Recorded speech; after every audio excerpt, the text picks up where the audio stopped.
Hi, I'm Tim. Welcome and thanks for logging on. If you love this watch, email me, Team Mosso at thewatchbox.com. It's in the description below.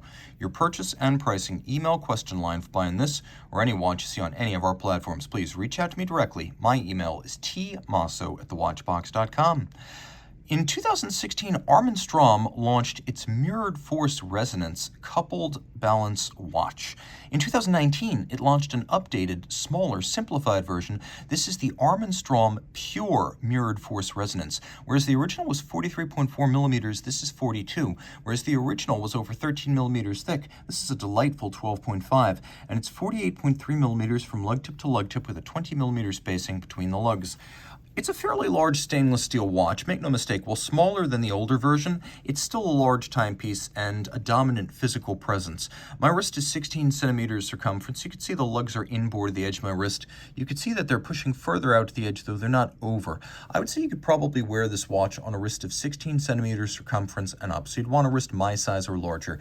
It is fairly thin and it does have a sloped bezel, so it should slide underneath the cuff. Taking a look at the strap, it's a fascinating combination of different rubber textures. You can see there's a bonding stitch, and we have an embossed carbon-like pattern on the top, and then we have evacuated blue rubber on the bottom to vent the wrist on a hot day. You can see the perforations run the full length of the strap. No crimping, no gouging. This is a Armin Strom factory strap. And the little serrations, the removals of material, make this a very pliant and flexible strap. Armin Strom pin buckle with the company logo, and a handsome combination of satin and polish with bevels included.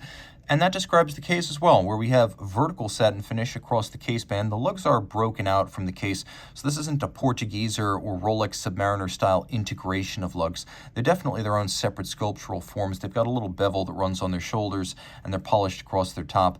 We have some negative tumble home, where the watch actually angles inboard from the bezel down. The bezel has a little vertical lip, and then for the most part it's conical with a tiny flange where it abuts the sapphire. We have the Armin Strom logo again on the crown. You can see this watch is 5 ATM water resistant, more than a standard dress watch. Standard dress watch would be 30, though I still don't recommend this watch for swimming because it has a push down rather than a screw down crown. Now the watch also has a strange little chin down at the base of the dial. Follow me here. Armin Strom believes this is an ideal platform for customization.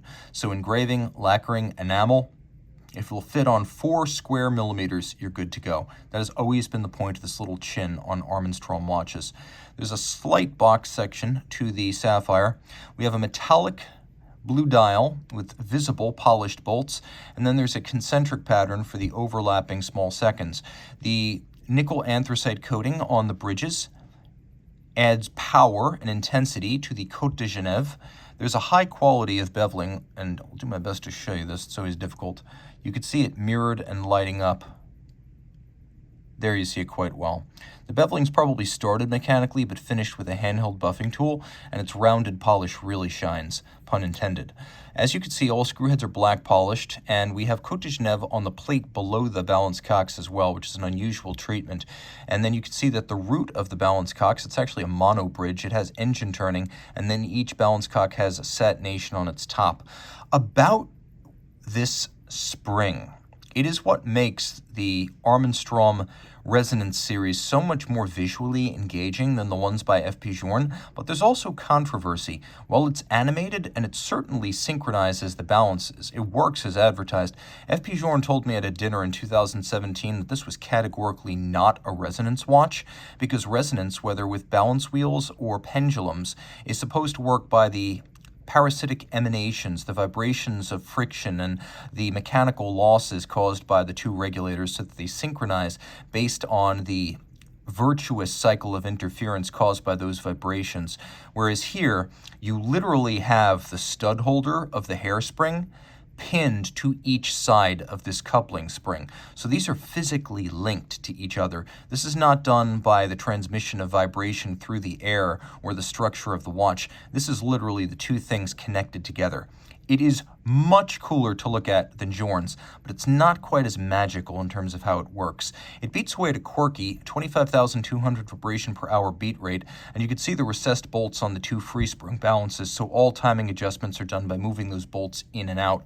There are two separate drivetrains that run under the dial to the hands, so the idea is that after 10 minutes, these are going to synchronize to each other, and they beat in opposition, so they're going to correct each other. If one runs faster due to a shake of the wrist, the other because it's moving in the equal and opposite direction with the same amount of amplitude, will automatically correct the other side, and they shouldn't vary by more than 5 seconds relative to each other per 24 hours. Now, turning it all over, first let me also tell you something about the setting of this watch.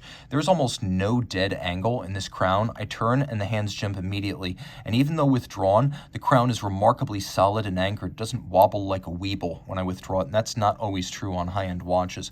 Flipping it, you can see the twin mainspring barrels. The barrels and their ratchet wheels have been skeletonized. You can see satination across the bridge between them. Solarization on the crown wheel and crown wheel core. We've got more stripes or Côte de Genève. We've got more polished screws. You can see the beveling in the skeletonized ratchet wheels. The two barrels manually wound, giving the watch 48 to 50 hours of power reserve. And it is a pleasure to wind because there's a fair amount of resistance and a good click tactile feel. Reach out to Team Mosso at thewatchbox.com for purchase and pricing details of this Armin Strom Pure Resonance.